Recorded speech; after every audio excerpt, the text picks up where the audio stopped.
G'day, I am Lex from Koritni, and you are watching Rock Live.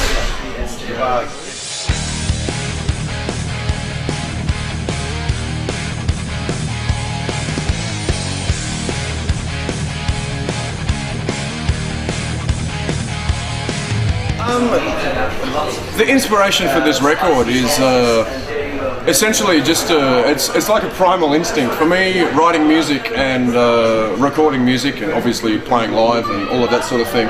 It's just it's something I need to do. I don't get much satisfaction out of life. I don't know, like digging holes in the road or studying to become a lawyer. So recording, the biggest inspiration for this record is, I guess you could say, to go on tour and do the whole cycle again. The cycle of recording albums, writing songs, going on tour, and over again. It's a good life to lead.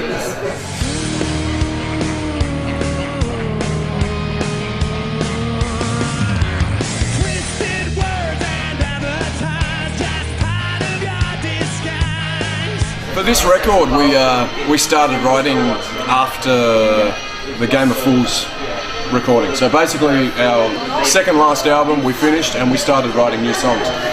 And a lot of people often ask me, they say, "Oh, you know, how do you write an album and then straight away start writing again?" But people don't understand that when you spend a year and a half writing songs, you know, you use all your ideas and that's cool. But then when you start recording an album, that takes like anywhere between 3 to 6 to 8 months. And in that time, a lot of experience has happened to you. There's a lot of frustration, there's a lot of anger, there's, you know, a lot of happiness, there's a lot of emotions throughout the recording process. And once you've finished 8 months of recording, you don't write songs while you're in the studio, because it's too much of a head fuck. So once you finish recording after 8 months, you're full of ideas again, and it's, you know, you can't wait to start writing songs.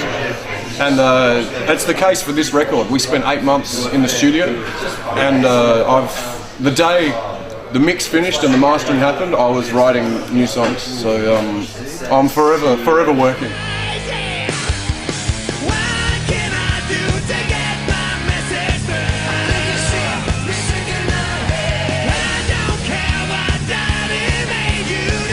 Oh, look, I mean, first and foremost, we were lucky to be able to get those collaborations, because they're all great musicians, they're fantastic artists, and particularly Jeff Scott Soto and Jeff Waters are big heroes of mine.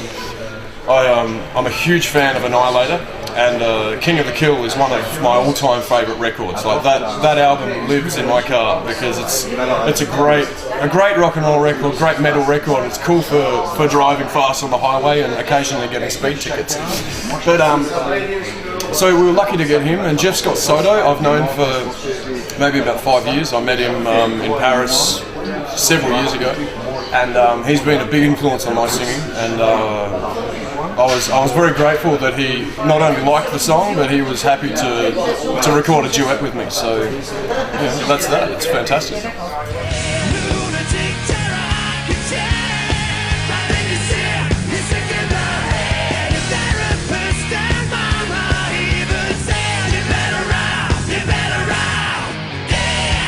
The 80s, the 90s, basically good music is an influence for me. You know, I don't tend to listen to Kylie Minogue or Lady Gaga and be influenced. You know, if I hear a good piece of music or a good band, chances are I'm going to listen to it a lot, and chances are that's going to influence what I produce.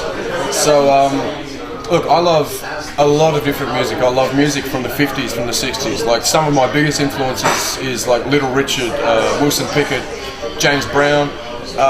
You move on in time, and there's a lot of influences and a lot of people that I listen to. But the 80s, look, of course, that was the paramount of rock and roll decadence, and for sure, you know, I'm going to listen to those records as well and be influenced.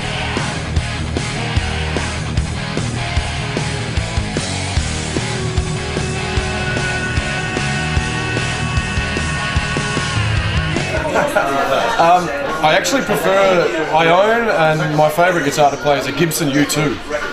It's a guitar they only produced for 4 years, in between I think 86 and 92, and It's basically, it was Gibson's answer to Jackson and Kramer, because in the late 80s they liked to play a lot of shred machines and Gibson sales were going down. So they produced this guitar that's basically the same as a Super Strat Jackson.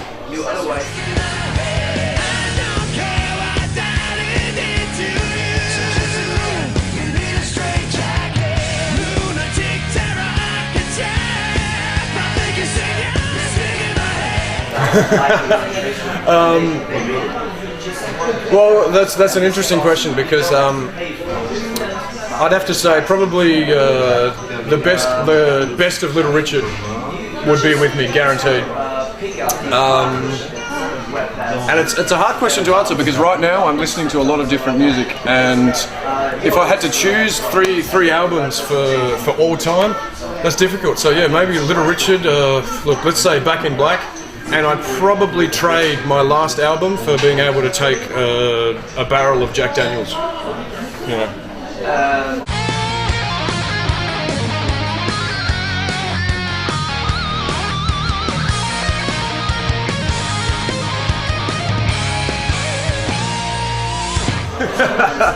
I'm not sure. I mean, the whole Crossroads thing for me was just it's a bit of a rock and roll cliche. It was an interesting idea. It's a story that evokes a lot of imagery and a lot of lust and greed, and it's a great human interest type of story. So it's not a literal thing for me. If I had to choose at this crossroads whether to sell my soul or not, well, I can't really decide, because honestly, I'm an atheist and I don't even have a soul. So it's a pointless question, I guess.